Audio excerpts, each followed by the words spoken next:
वेदेषु पौरुषं सूक्तं धर्मशास्त्रेषु मानवम् भारते भगवद्गीता पुराणेषु च वैष्णवम् இந்த பிரமாணத்தின்படி ஓரொரு கிரந்தத்திலேயும் எது சிறந்த பகுதின்னு நாம் தெரிந்து கொள்ளுகிறோம். வேதங்களுக்குள்ளே புருஷ சூக்தம் சிறந்த பகுதி, தர்மசாஸ்திரங்களுக்குள்ளே மனு தர்மசாஸ்திரம் பிரதானமானது. வேதேஷு பௌருஷம் சூக்தம் தர்மசாஸ்திரேஷு மானவம் பாரதே பகவத்கீதா.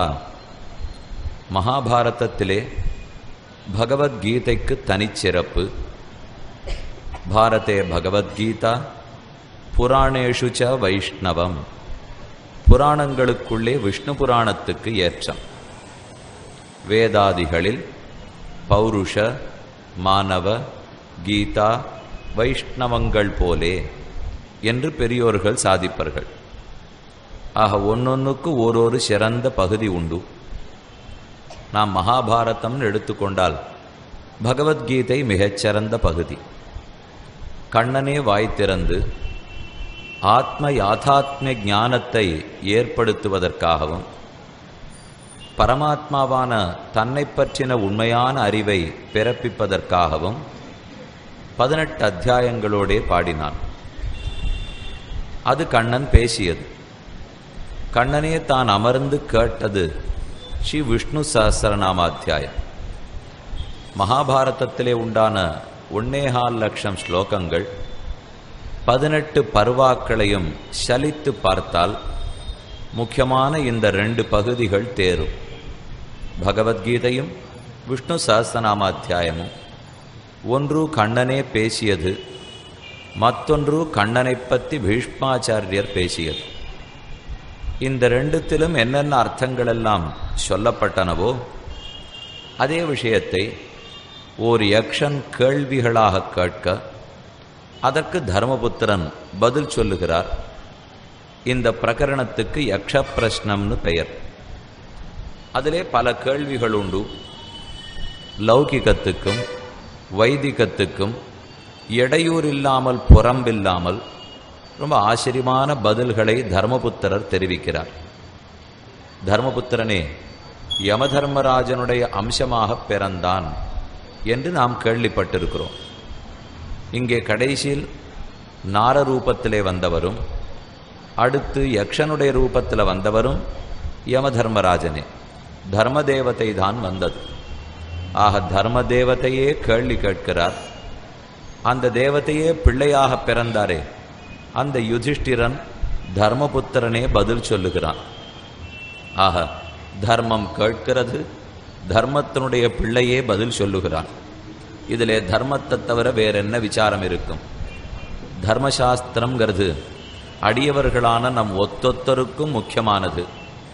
இன்னைக்கும் பாரத தேசத்தில் தர்மம் தழைத்தோங்கி இருக்கிறது என்று நாம் சொல்ல வேண்டுமென்றால் அதற்கு அந்த காலத்திலேந்து எழுதி வைத்த தர்மசாஸ்திரமே வழிகாட்டுகிறது. வேதங்கள் தனிச்சிறப்பு பெற்றவை. அந்த வேதத்துக்கு வலுவூட்டுவதற்காக ஸ்மிருதிகளும் இதிகாசங்களும் புராணங்களும் பிறந்தன.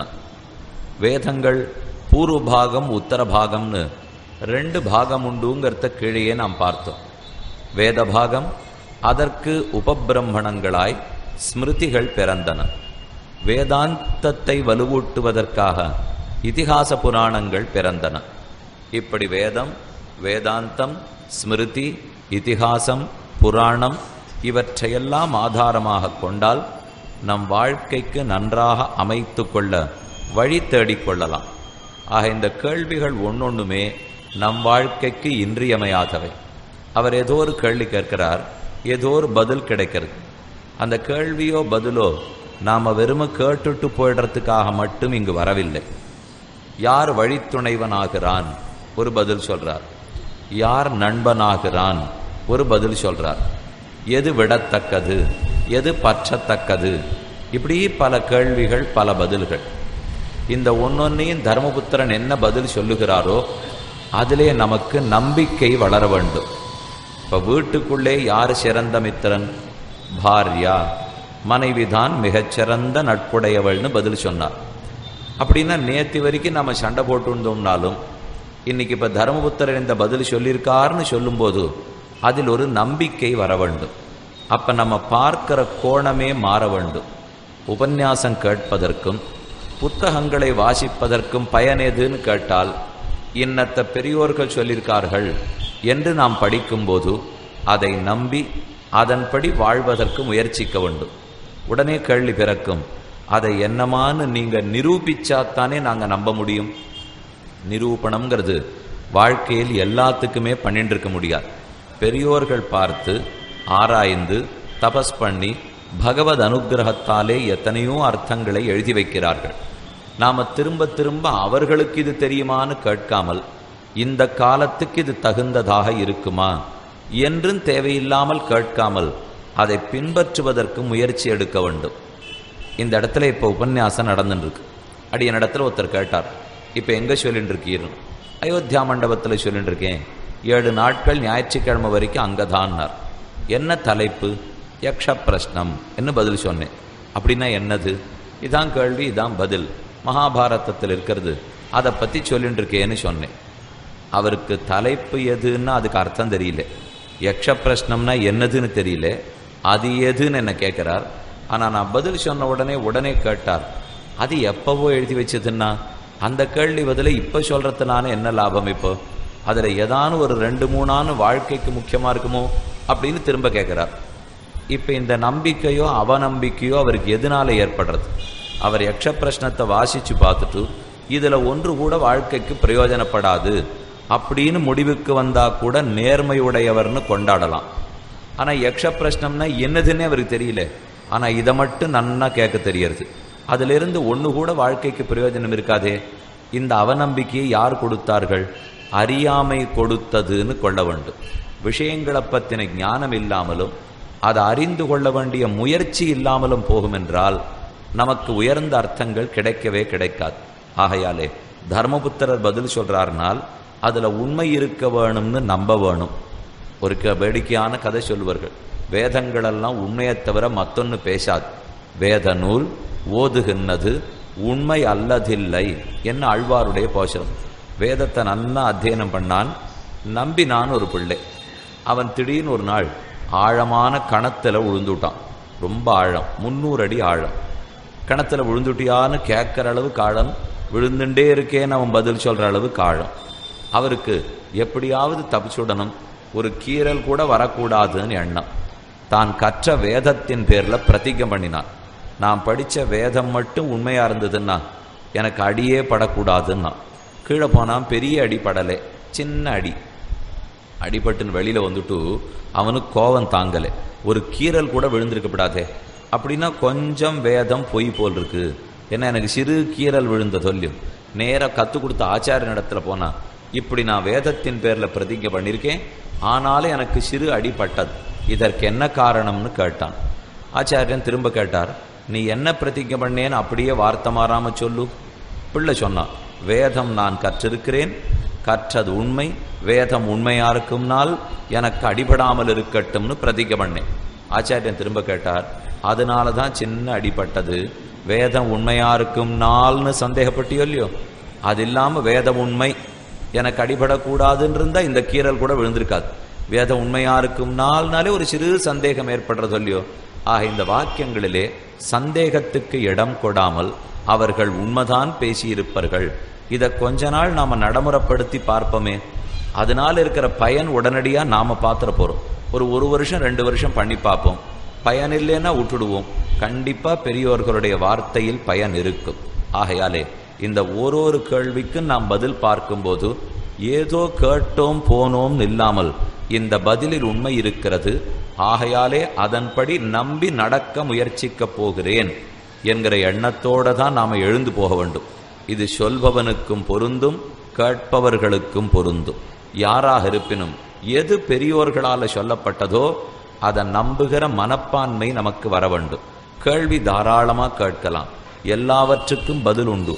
ஆனால் பரீட்சை பண்ணி பார்க்கறதுக்காக கேள்வி கேட்கக்கூடாது.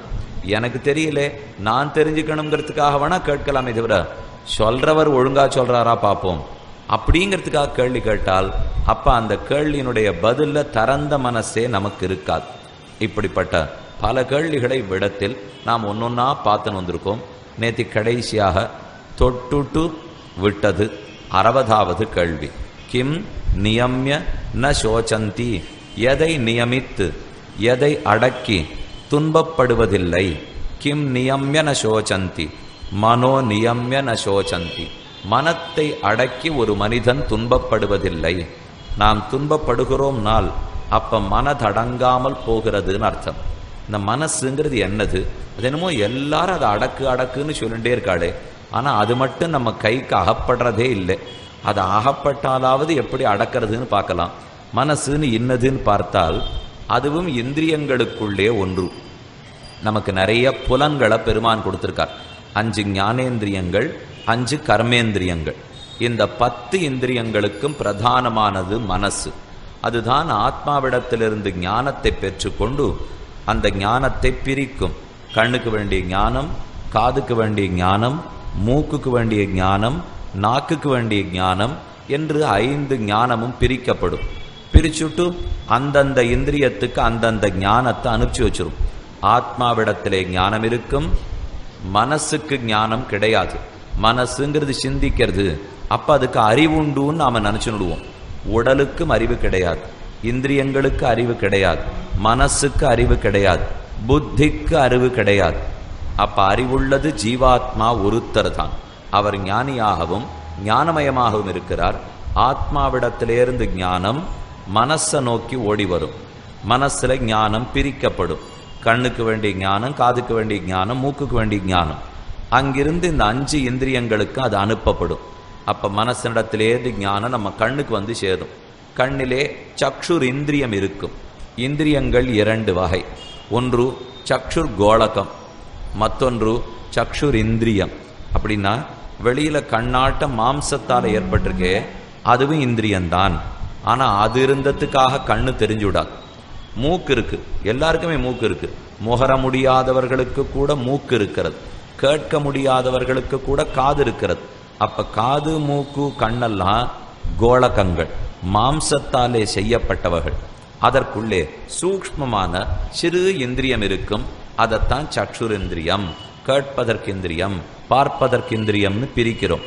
அந்த இந்திரியம் நன்றா வேலை செய்தால்தான் ஒரு வஸ்துவை என்னால பார்க்கறதுக்கு முடியும். இப்ப நான் இதை கடிகாரம்னு பார்க்கிறேன், கடிகாரம்னு கிரகிக்கிறேன். இதை கிரகிக்கிறதுக்கு எது தேவை?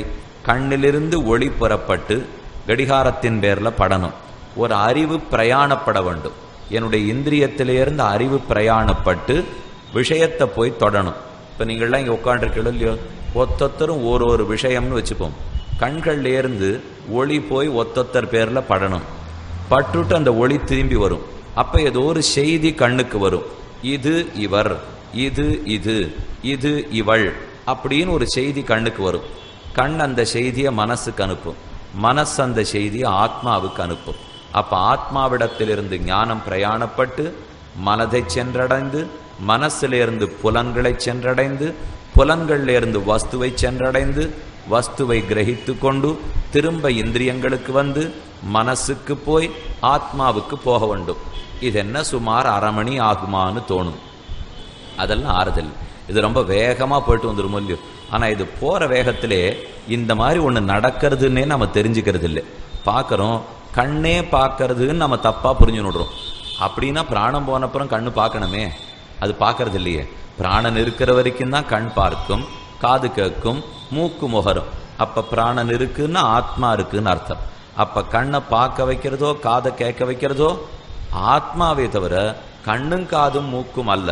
அப்படின்னா ஆத்மா இருக்கு, கண்ணு காதே இல்லாம பார்க்கலாமான்னு கேட்பார்கள். அதுவும் முடியாது. சரீரம் இருந்தால்தான் ஆத்மாவுடைய ஞானம் ஓடி வரும். ஆத்மாவின் ஞானம் பிரயாணப்படணும்னால் அதற்கு சரீரம் தேவை. ஆத்மா ஞானம் பிரயாணப்படும், மனசுக்கு வரும், மனசு அந்த ஞானத்தை பிரிக்கும், கதவாட்டம் இருக்கிற கண்ணு காது மூக்குக்கு கொண்டு போய் விடும். அதிலிருந்து விஷயத்தை போய் தொடும், விஷயத்தை கிரகிச்சுக்கும், திரும்ப ஆத்மாவுக்கு போகும். விஷயத்தை கண்ணு கிரகிச்சு பிரயோஜனம் இல்லை, செய்தி ஆத்மாவுக்கு போக வேண்டும். அப்பதான் இது கடிகாரம் அப்படிங்கிறத நான் புரிந்து கொள்ளுகிறேன். இதிலே எந்த இடத்துல நடுவில் இந்த ஓட்டம் தடைப்பட்டாலும் விஷயத்தை நாம் கிரகிக்க முடியாது.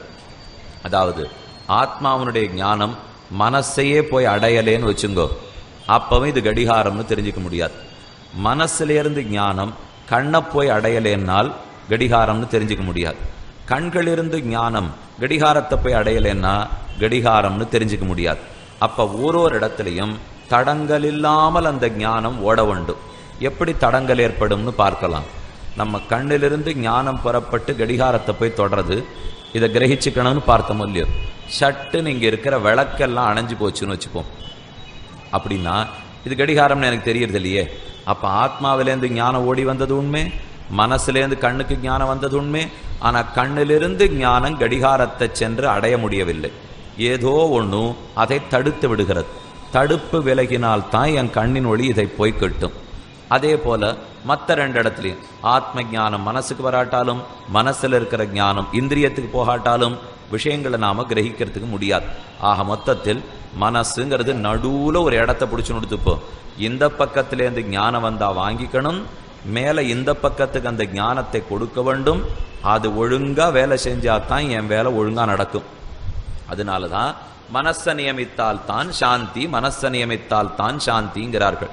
அது நடுவில் இருந்துட்டு இந்த பக்கம் அந்த பக்கம் என்ன போக விடாமல் ஏதானு தடங்கள் பண்ணிடுத்துனால் ஒரு பாலம் இருக்கும். நிறைய வீதிகள், பெரிய பெரிய மார்க்கங்கள்லாம் போட்டு வச்சிருக்கா. ஒரு லட்சக்கணக்கான வண்டி அந்த மார்க்கத்தில் 5 மார்க்கத்தில் வருது. வந்த உடனே ஒரு சிறு பாலம். நீங்கள் ரொம்ப நாள் முன்னாடி கல்கத்தாக்கு போயிட்டு இருந்த மூலியம் அந்த இடத்துல ஹூக்ளி ஆறு ஓடுறது, கங்கை போய் கடைசியாக கடலில் கறக்கிறது. அந்த ஹூக்ளி கங்கை ஆற்றுக்கு மேலே ரொம்ப நாளாக ஹவுரா பாலம் உண்டு. அந்த பாலத்துக்கு முன்னாடியே நிறைய வழிகள் இருக்கும். பாலத்திலேருந்து வண்டி வெளியில் போகிறச்சே நிறைய பாதைகள் இருக்கும். ஆக பல பாதைகள்லேருந்து பாலத்துக்குள்ளே வண்டி வருது, பாலத்திலேருந்து பல பாதைகளில் வெளியில் போகிறது. ஆனால் பாலம் சின்னதொல்லியோ, முன்னாடி வண்டியாக நிற்கும், பின்னாடி வண்டியாக நிற்கும், நடுவில் எல்லா வண்டிகளும் நின்று போடும். ஏன் முன்னாடி தான் நிறைய வழி இருக்கேன்னா எல்லா வழிகள்லேருந்து ஒரு பாலத்தின் வழியே போக வேண்டியிருக்கோ இல்லையோ. அப்போ அந்த பாலத்தை அகலப்படுத்தினாலே ஒழிய வண்டி ரொம்ப சுலபத்தில் வெளியில் போகவே முடியாது. அதே போல் நம்முடைய ஞானம் ஓடி வருது. ஆத்மாவிடத்திலேருந்து இத்தனை வேகமாக மனசுக்கு வந்துட்டாலும் வெளியில் போகிறச்சே 5 பாதை இருக்குது. ஆனால் சின்ன மனசின் வழியாகத்தானே வெளியில் போக வேண்டும். அப்போ மனசை நன்றாக சுத்தப்படுத்தி வச்சிருந்தாலே ஒழிய இந்த ஞானம் தக்கி தக்கி நின்றுடும். ஞானம் மனசுக்குள்ள நிற்காமல் நன்னா வெளியில் போகணும்னால் மனசு எத்தனைக்கெத்தனை நிர்மலமாகிறதோ, தோஷமற்றதாக இருக்கிறதோ, ஆத்ம ஞானத்துக்கு அப்போதுதான் கொண்டாட்டம். அதை விட்டுட்டு இல்லாத அழுக்கெல்லாத்தையும் மனசில் போட்டு வச்சிருந்தா வண்டி எப்படி ஒழுங்கா ஓடும்? ஆத்ம ஞானம்ங்கிற வண்டி நன்னா போகணும்னா மனசு சுத்தமாக இருக்க வேண்டும். நம்ம வீட்டு வாசலை எடுத்துப்போம். ஒரு வண்டி போகணும்னா எதிர்த்தாப்புலையும் ஒரு வண்டியை நிறுத்திவிட்டு, இங்கேயும் ஒரு வண்டியை நிறுத்திவிட்டு, நடுவில் 2 மிதி வண்டியும் நிறுத்திவிட்டு, யாரோ 4 பேர் நடுவில் நின்று கதையும் பேசின்னு இருக்கா. இப்படின்னா போகிற வண்டியில் என்ன ஆகும்? சத்தம் கொண்டே போகிறது இல்லையோ. என்ன போகிறதுக்கு வழி கிடைக்கல. வழி கிடைக்காதனால தான் சத்தம். அந்த பக்கம் வண்டி நிற்கிறது, இந்த பக்கம் வண்டி நிற்கிறது, ஆள் நிற்கிறது, நடுவில் எப்படி வண்டி போகும்? ஆக எங்கே கூட்ட நாட்டமோ அல்லது தடங்கள் கூட இருந்துவிட்டால் வழியில் வண்டி ஒழுங்காக போகாது. அதே போலத்தான் இந்த மனசுங்கிற பாதையில் அழுக்கு அடைந்து போயிடுத்துனால் அகங்காரமோ மமகாரமோ காமமோ குரோதமோ இது இத்தனை அடைஞ்சுடுத்துன்னா ஆத்மாவிலேருந்து புறப்படுற ஞானம் தட்டி சரிவர வெளியே போகாமல் துக்கப்பட்டு நின்று போகும். ஆகையாலே தான் மனசை நன்றாக நியமித்தாலே ஒழிய ஆத்ம ஞானம் பிரயாணப்படாது. ஆத்ம ஞானம் சரிவர பிரயாணப்படாவிட்டால் சாந்தி ஏற்படாது, சோகம்தான் மிஞ்சும் என்ன இங்கு தெரிவிக்கிறார். ஆக கிம் நியமிய ந சோச்சந்தி, எதை நியமித்து துக்கப்படுவதில்லை. மனோ நியமிய ந சோச்சந்தி, மனசை நியமித்துட்டா துக்கப்பட வேண்டிய தேவையே கிடையாது. காமயேஷா குரோதயேஷா ரஜோகுண சமுத்பவா, மனசில் இருக்கிற காமக்ரோதங்களை ஜெயிப்பாய் என்று கண்ணனும் தெரிவித்தான். இந்த மனசை பற்றி மற்றொரு இடத்துல சொல்லுகிறான். இந்திரியாணி பராண்யாகு இந்திரியேப்ய பரம் மனஹா, மற்ற எல்லாவற்றை விட இந்திரியங்கள் வலிமையானவை, கட்டுப்படுத்துவது துர்லபம். இந்திரியங்களை காட்டிலும் மனசை கட்டுப்படுத்துறது துர்லபம். இந்திரியாணி பராண்யாகு இந்திரியேப்ய பரம் மனஹா, மனசை காட்டிலும் புத்தி இன்னும் வலிமையானது, புத்தியை காட்டிலும் காமம் மிக மிக வலியானது. இது ஒன்னொன்னும் அடுத்தடுத்து வலிமையானது. கஷ்டப்பட்டுத்தான் கட்டுப்பாட்டுக்குள்ளே கொண்டு வர வேண்டும். மனசுல என்ன அழுக்கு மூடினுடும் அதை எப்படி விலக்கினா மனசை நியமிக்கலாம்னு பார்ப்போம். மனசை தட்டி கொடுத்து வேலை வாங்கிக்க பழகிக்கணும். அதோட மட்டும் சண்டை போடுறதுக்கு போனோம்னா அது சண்டித்தனம் பண்ணும். ஆகையாலே மனசோட சண்டையே போடாமல் அதை தட்டி கொடுத்து நீ ரொம்ப நல்ல மனசு, நீ ரொம்ப நல்ல மனசு. நம்மாழ்வார் மனசை கொண்டாடுகிறார். நல்ல நெஞ்சே நாம் தொழுதும் நம்முடன் நம்பெருமான். நல்ல நெஞ்சே நீ நல்ல நெஞ்சு. ஏன் நெஞ்சு கேட்டுது? நான் இப்ப பெருமாளை சேவிக்க போகணும், நீ நல்ல நெஞ்சுன்னு சொன்னாதான் என்னோட நீ ஒத்துழைப்பே. இல்லேன்னு சொன்னா நீ எதுக்கு அவனை சேவிக்க போகணும்னு என்னை கேட்டாலும் கேட்பே. நல்ல நெஞ்சே நாம் தொழுதும்னு பாடினார் ஆழ்வார். நெஞ்சமே நல்ல நல்லை உண்ணப்பெத்தால் என் செய்வோம் மைந்தனை மலராள் மணவாளனை. நெஞ்சமே நல்ல நல்லை முந்துத்த நெஞ்சேன்னு பாடினார் ஆழ்வார். இத்தனை தூரம் நான் வாழ்ந்த காலத்தில் நெஞ்ச கொண்டாடி கொண்டாடியே பாடிவிட்டாரோ இல்லையோ. அதனால நெஞ்சு ரொம்ப நல்ல நெஞ்சா போடுது. ஆழ்வார் மோட்சத்துக்கு போனோம்னு புறப்படச்சே இன்னி இவரோட ஆத்மாவே கிளம்பலையாம். அதுக்கு முன்னாடி அர்ச்சிராஜ மார்க்கத்துல நான் புறப்படுறேன்னு நெஞ்சு கிளம்பிப்படுது. ஆழ்வாருக்கு பகு ஆனந்தம். நெஞ்சமே உன்னை பெத்தால் என் செய்தோம், உன்னை கிடைச்சதுக்கு அப்புறம் பகவானே கிடைத்தா போலேத்தான். மனசு நமக்கு ஒத்துழைக்க வேண்டும். உயர்வர உயர்நலம் உடையவன் எவனவன், மயர்வர மதிநலம் அருளினன் எவனவன், அயர்வரும் அமரர்கள் அதிபதி எவனவன், துயரரு சுடரடி தொழுது எழு என் மனனே. என்ன பெருமானை சேவித்தால் நீ எழுந்துடலாம்னு மனசுக்கு முதல்ல உபதேசிக்கிறார். மனது தெளிவடைய வேண்டும் என்றால் கண்ணன் கீதையில் 2வது அத்தியாயத்தில் ஆச்சரியமா சாதிக்கிறார். வீத ராக பய குரோதா. வீத தொலைக்கப்பட்ட விடப்பட்ட, ராகம் பயம் குரோதம், இந்த 3 மனசை கெடுத்துட்டே இருக்கும். ராகம்னு சொன்னால் நாளைக்கு தான் நமக்கு நல்லது நடக்க போறது இல்லையோ, அந்த நல்லது நடந்துடமேங்கிற எதிர்பார்ப்பு, அதுக்கு தான் ராகம்.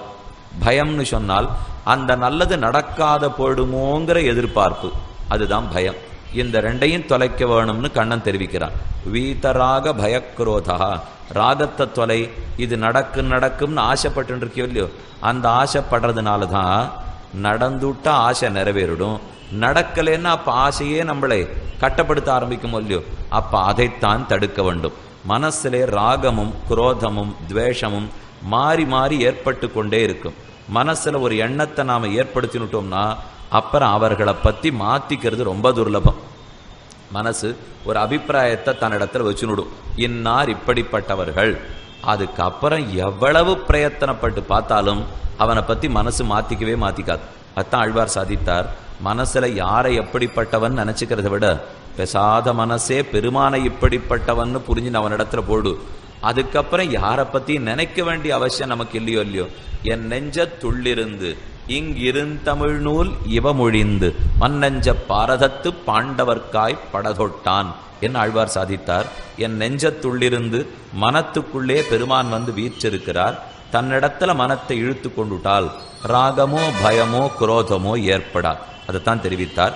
ஆத்மன்னைவ ஆத்மனா துஷ்டா ஸ்திததீர் முனிருச்சியதே. 2வது அத்தியாயத்தில் ஆத்மன்னைவ ஆத்மனா துஷ்டா ஸ்தித பிரஜா ததோச்சியதே. இவன் ஸ்தித பிரஜன்னு சொல்லப்படுகிறான். யார்? ஆத்மன்னைவ ஆத்மனா துஷ்டா. கீழே துஷ்டி திருப்தி இருக்கிறவன் சந்தோஷமா இருக்கான்னு பார்த்தோமோ இல்லையோ. ஒருத்தனுக்கு மனசை ஆத்மா பேரில் திருப்பி மனதை ஆத்மாவிடத்திலேயே நிலை நின்றுடுத்தினால் அவன் அபார ஆனந்தத்திலே இருக்கிறான். நல்லது ஆத்மா, அதை நோக்கி மனசை திருப்பி திருப்பி பழகிக்கணும். இந்த இடத்துல சொல்லும்போது ஆத்மாவை நாம பார்த்ததே இல்லையே, அதனுடைய நன்மை தீமைகள் நமக்கு தெரியாதே. அப்படின்னா மனசுக்கு ஆத்மா ஆத்மான்னு சொன்னா அது எடுபடுமோ? எடுபடாதே நமக்கு தோணும். அதனால தான் ஆத்ம சிந்தனத்தை விட பரமாத்ம சிந்தனத்தை சுலபமாக்கினார்கள் பெரியோர்கள். ஆத்மாவை பத்தி நினைன்னு சொன்னா கூட நம்மளால முடியாது படலாம். ஆனா பரமாத்மாவை பத்தி நினைக்க முடியுமோ இல்லையோ. பரமாத்மாவை பத்தி எத்தனை புஸ்தகம் இருக்கு, ஆத்மாவை பத்தி எத்தனை புஸ்தகம் இருக்கு. பரமாத்மாவை படம் வரைந்து கொடு. இன்னென்ன படம் வரைன்னா ஒருத்தர் கண்ணன் படத்தை வரைவர், ஒருத்தர் ராமன் படத்தை வருவர், ஒருத்தர் வராகர் படத்தை வருவர். ஆத்மாவனுடைய படத்தை வரைந்து கொடு அப்படின்னு கேட்டா 6 படம் வர தெரியும். மிஞ்சி போனா பேனாவை எடுத்து ஒரு புள்ளி குத்திட்டு இதுதான் ஆத்மாவா இருக்கும். நிஜமே அவ்வளவுதான். ஏன்னா அத்தனை சூக்ஷ்மமா ஜீவாத்மா இருக்கார். புள்ளியை வச்சுட்டு தியானம் பண்ணுன்னா நடக்க போறதா? பெருமாள் நம்மாட்ட இத்தனை திருமேனியோட உற்சவங்களோட திருவாபரணங்களோட புஷ்ப மாலைகளோட பிரசாதங்களோட எல்லாம் முக்கியம். மற்றதெல்லாம் உண்டோ இல்லையோ, கோவிலுக்கு போனால் எத்தனையோ பிரசாதமானு கிடைக்கிறது இல்லையோ. இப்போ ஆத்ம சிந்தனம் பண்ணால் பிரசாதமாக கிடைக்கும். பரமாத்ம சிந்தனம் பண்ணா திருவல்லிக்கேணி போனால் சக்கர பொங்கல் கிடைக்கும், உருப்படி கிடைக்கும். திருவரங்கத்துக்கு போனோம்னா லட்டு கிடைக்கும், திருமலைக்கு போனோம்னா இன்னென்ன இடத்துக்கு போனால் இன்னென்னான்னு கிடைக்கும். ஆத்ம சிந்தனம் பண்ணால் அதெல்லாம் கிடைக்காது. ஆனால் சுலபமாக பண்ணக்கூடியது பரமாத்ம சிந்தனம். நம்முடைய மனசை பரமாத்மாவை காட்டி காட்டி அவர் பக்கத்தில் இழுத்துட்டோம்னால் அப்புறம் இந்த மனசு மற்றத்தின் வழி போகாது. அப்போ மனசை நியமிக்கணும்னா வழி என்ன? ராகத்தை தொலை, துவேஷத்தை தொலை, காமக்ரோதங்களை தொலை, இதெல்லாம் சொல்லிகிட்டே இருக்கலாமே தவிர இது எப்படின்னு பண்ணுறதுக்கு நாம் சிரமப்பட்டே காலத்தை கழிச்சிருவோம். அப்போ சுலபமான வழி எது? தொலைக்கிறதெல்லாம் அப்புறம் பார்த்துப்போம். முதல்ல பற்றது எதுன்னு பிடிச்சு விடுவோமா? மனத்தாலே பெருமானுடைய திருமேனியை பற்றி கொண்டு எப்போ நமக்கு மனசு தளர்றாப்பல் இருந்தாலும், அது தவறான வழிக்கு போறாப்பல் இருந்தாலும், ஒரு 10 நிமிஷத்துக்கு இந்த மனசால இதை பற்றி நான் நினைக்காமல் பெருமானை பற்றி நினைக்க போகிறேன்.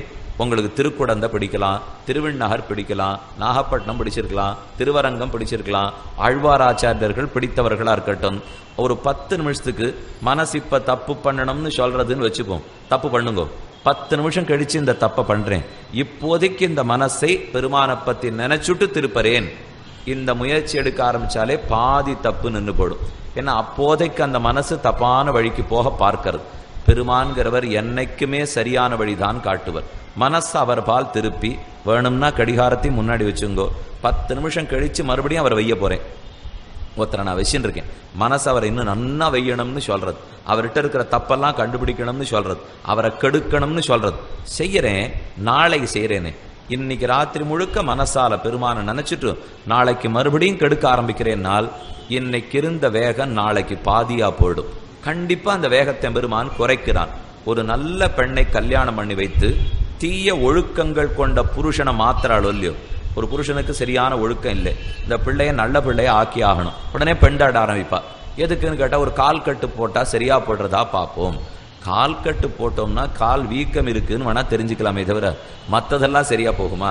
மனசுங்கிறது கட்டுப்பாட்டுக்குள்ள வரணும்னால் பரமாத்மாங்கிற அழகனை காட்டி காட்டி அதை திருத்த வேண்டும். அதுக்கு தான் பெருமானுக்கு இத்தனை அழகு. இல்லைன்னா இவர் அவலட்சணமா வந்தாலும் பிரம்மம் பிரம்மன் தானே. இப்ப பெருமாள் ராமன் ரொம்ப அழகா இருக்கார், நாம் எல்லாரும் இப்ப அழகா இருக்கல. அது என்ன, ராமன்னா அழகாத்தான் இருக்கணுமா? கண்ணன்னா அழகாத்தான் இருக்கணுமா? அழகில்லாம பரபிரம்மம் வந்தா என்ன ஆயிடும்? இப்போ பிரம்மம் இல்லைன்னு நாம சொல்ல முடியுமோ? கண்டிப்பா பிரம்மம் பிரம்மன் தான். ஆனா அவர் அவலட்சணமா வர்றதே இல்லை, அழகோடு தான் வருகிறார். ஏனெனில் அவர் அழகுக்கு முக்கிய பிரயோஜனமே நம் மனசை நியமித்து கொடுப்பது. இவனுடைய மனசை அடக்கிறது அவனிடத்தில் இருக்கோ இல்லையோ. ஆகையாலே மனதாலே தீயதை நினைக்குவதற்கு முன்பாக அந்த சமயத்தில் பெருமானை நினைக்க பழகி கொள்ள வேண்டும். பழகினா தானே போறது. காந்தஸ்தே புருஷோத்தமஹான ஆளவந்தார் சாதித்தார். அவனுக்கு காந்தன் என்று ஒரு பெயர் உண்டு. காந்தத்தை போலவே அவர் நடந்துப்பார். ஒரு காந்தத்தை வச்சு பக்கத்துல இரும்பு வச்சுட்டு இருந்தா இரும்பை கொஞ்சம் தூரம் வரைக்கும் நாம இழுத்துன்னு போகணும், அது வரைக்கும் காந்தம் செயல்படாது. ஆனா காந்தத்தினுடைய சக்தி இருக்கிற வட்டத்துக்குள்ள இரும்பு வந்துருத்துன்னு வச்சுங்கோ, அப்புறம் இரும்பை நாம எழுத்த பக்கம் இழுத்தா கூட காந்தம் தம் பக்கம் இழுத்துனுடும். அதே போல பிரம்மமும் நம்முடைய மனசை ஒரு இரும்பு போல் இருக்கிற மனசு, இரும்பு போல் வலிய நெஞ்சம் இறையிற யுருகும் வண்ணம் சுரும்பமறு சோல சூழ்ந்த அரங்கமா கோயில் கொண்ட கரும்பினை கண்டுகொண்டு என் கண்ணினை கழிக்குமாறே என்று திருமாலையில பாசுறோம்.